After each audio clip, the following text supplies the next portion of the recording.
Abaine bahira obuhwezi bw'ebintu ebirimu computers, calculators, otiireho na rims z'empapura abaana baine oburema aha mubiri gwabo abari kushomera aha ishomero rya Hornby High School erikushangwa omu district ya Kabale ahansi y'obureberezi bwa Kigezi Diocese.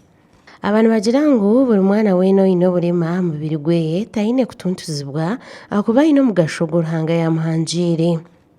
Omwana kwaraza weine akantu koona kamuri aha mubiri katari ka burijo otamutuntuza otamwita kubi ubwo nawe ine omugasho gwe ninga aine there is a purpose Ruhanga yamukuretingire yamuterera umunsi omuntu okwaraza gwe kwenda omukwateje omwekirize because turikiriza ngo Ruhanga ni Ruhanga ngwende tugerizo kugira ngo twereke abantu ngo nogo mwana wazago atarahweza arabasa kuba omuntu w'amani kandi akore kandi atungure ekaye. Atujije Patrick nagira nka NSSF batwire bine programu yo kugabira abantu abatine obuhwezi kugira ngo nabo bakagira ekibayegasira mu nk'abantu. Mtu byatumaraho miliyoni 5 za Uganda kandi ni programu ya NSSF buri mwaka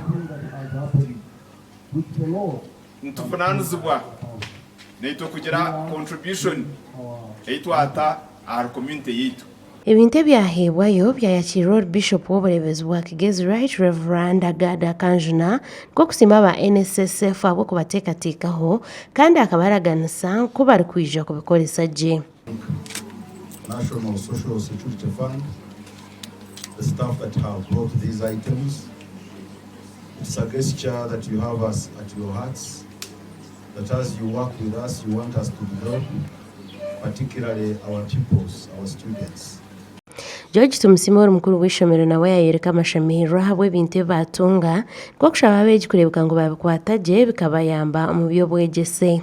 Rwa mingi munonga abo kugira ngo twatayasize abajenyi b'emiringo etagiye mwe nemwe na munonga twatune abajenyi bararuga mu kitongore cya National Social Security Fund babija binamani munonga na munonga kutayayira hombe kwishomero kanga munonga bari kutayayira department y'Abaana b'Oburema. Hornby High School n'ishomero eri kwegeramu abaana babishiki hamwe n'aboojo bonka baine oburema aha mubiri yaabo. Amakuru agashakwa Cosbat Amanya.